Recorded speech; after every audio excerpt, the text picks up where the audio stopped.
It is the smallest of America's major fighting services, dwarfed in numbers by the Army it is so often confused with, and yet it is almost always the first to arrive. When an embassy is under threat, when a disaster strikes a distant coast, when a crisis flares up somewhere the United States needs boots on the ground now, the force that sails toward the trouble is very often the same one, the United States Marine Corps. But the Marines are not just a smaller army. They are something genuinely strange in the world's militaries, a single service that brings its own infantry, its own aircraft, its own artillery, and its own supply chain, all wrapped into one self-contained team and launched from the sea. So how is this force actually built? What are its divisions? Where in the world does it stand guard? And how exactly is it organized? This is the structure of the United States Marine Corps. Start with where the Marine Corps sits. It is one of the 6 armed services of the United States, but it does not have its own department. Instead, the Marine Corps lives inside the Department of the Navy, side by side with the Navy itself. This is why the two are so tightly bound. The Navy provides the ships, and the Marines provide the landing force, soldiers of the sea. With somewhere around 170 to 180,000 active duty Marines, it is a fraction of the size of the Army. At its head is the Commandant of the Marine Corps, today General Eric Smith, who sits as a full member of the Joint Chiefs of Staff, the top military advisors to the President. So the Marines answer ultimately into the Navy's department. But they are a proud, separate service with their own culture, their own ranks, and a fierce identity all their own. Now for the single most important idea in the whole Marine Corps, the concept that everything else is built around. It is called the MAGTF, the Marine Air Ground Task Force. Here is the key. The Marines almost never deploy just infantry or just aircraft on their own. Instead, every Marine force that goes anywhere is assembled as a MAGTF, a custom package that always contains 4 parts working under a single commander. First, the command element, the headquarters, the brain. Second, the ground combat element, the infantry, the tanks and artillery, the men and women who take and hold ground. Third, the aviation combat element, the Marine Corps' own aircraft, from jets to helicopters to tilt rotors. And fourth, the logistics combat element, the fuel, food, ammunition, and repair that keep the whole thing alive. Ground, air, and logistics, always together, always under one Marine. That is the MAGTF, and it is the DNA of the entire Corps. The clever part is that this same 4-part structure comes in 3 different sizes, like a set of nested fists. The smallest is the MEU, the Marine Expeditionary Unit, around 2,200 Marines, built around a single reinforced infantry battalion. This is the force that rides on Navy ships, floating off the world's coastlines, ready to respond to a crisis within hours. Step up, and you get the MEB, the Marine Expeditionary Brigade, perhaps 15,000 strong, a mid-sized force for a larger contingency. And the largest is the MEF, the Marine Expeditionary Force, the big one, tens of thousands of Marines, a full-scale warfighting formation. Same 4 ingredients: command, ground, air, logistics, every single time. Just scaled up or down to fit the mission. It is a remarkably flexible system. The Corps can hand a president a response the size of a single battalion or the size of an army, all built from the very same blueprint. At full size, the Marine Corps is built around 3 great standing formations, the 3 Marine Expeditionary Forces, and between them, they divide up the entire globe. The first MEF is based at Camp Pendleton in Southern California, looking out across the Pacific. The second MEF is based at Camp Lejeune in North Carolina on the Atlantic coast, the force that leans toward Europe, Africa, and the Middle East.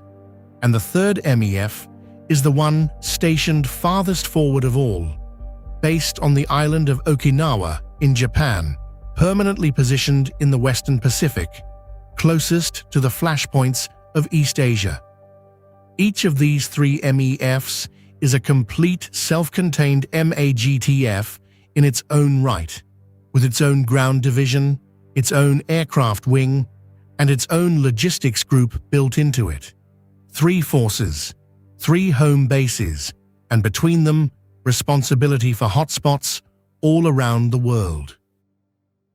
Inside each MEF, the ground fighting muscle, the ground combat element, is built on a Marine division. There are 3 of them on active duty, and they line up neatly with the 3 MEFs. The 1st Marine Division sits with 1st MEF at Camp Pendleton. The 2nd Marine Division sits with 2nd MEF at Camp Lejeune, and the 3rd Marine Division sits with 3rd MEF forward in the Pacific. Behind them stands a 4th, the 4th Marine Division, made up of the reserves, ordinary citizens who train part-time and can be called up to reinforce the others. A Marine Division is a formation of, very roughly, 10 to 20,000 Marines, built around infantry regiments and backed by artillery, reconnaissance, and combat engineers. And whatever their specific job, cook, mechanic, pilot, clerk, every single member of the Corps is trained first as a rifleman. In the Marines, the saying is law. Every Marine is, before anything else, a basic infantryman. But a division is only one leg of the stool. Remember, every Marine force is ground, air, and logistics. So alongside each division sits a Marine aircraft wing, the aviation combat element, and the Marines fly a startling range of their own aircraft: the F-35 stealth fighter, the Cobra attack helicopter, heavy lift transports, and the distinctive Osprey tilt rotor, which takes off like a helicopter and flies like a plane. There are 3 active wings, 1 for each MEF, plus a 4th in the reserves. And holding everything together is the 3rd piece, the Marine Logistics Group, 1 for each MEF, the unglamorous essential business of fuel, ammunition, food, medicine, and repair. Division, Wing and Logistics Group, a fist of ground power, a fist of air power, and the supply line to sustain them, all owned and operated by one service. Very few militaries on Earth give a force this size its own private air force. And all of this exists for one defining purpose: to come from the sea. This is what truly separates the Marines from the Army.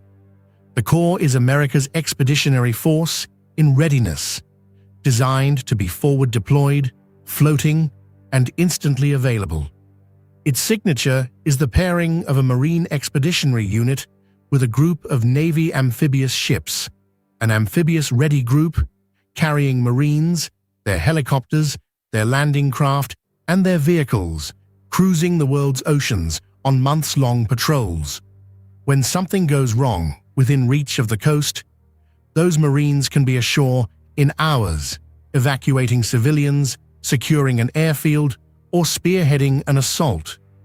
It is a floating fire brigade permanently on station.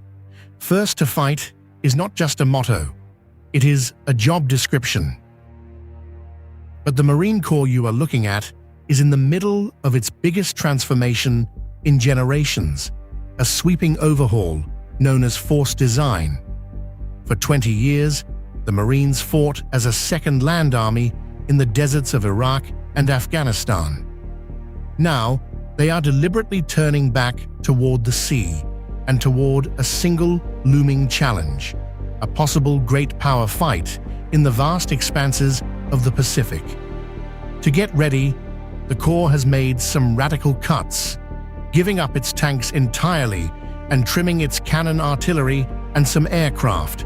In their place, it is building a brand new kind of unit, the Marine Littoral Regiment, designed to scatter across small islands and coastlines, hide and act as the eyes and the missile-armed teeth of the fleet, sinking enemy ships from the land.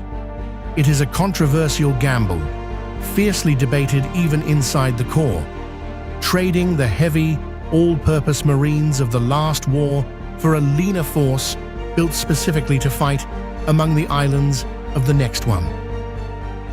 It all begins in the same brutal place, recruit training, at Parris Island in South Carolina or in San Diego, where civilians are broken down and rebuilt into Marines over 13 relentless weeks.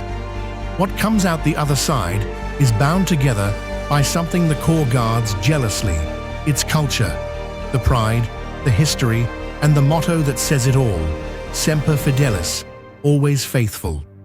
There is even an elite special operations arm, the Marine Raiders.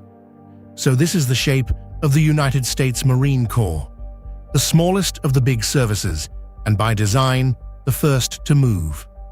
A single, self-contained team of ground, air, and sea power, sitting inside the Navy's department, split into 3 expeditionary forces standing watch across the planet, and now remaking itself, once again, for a very different kind of war.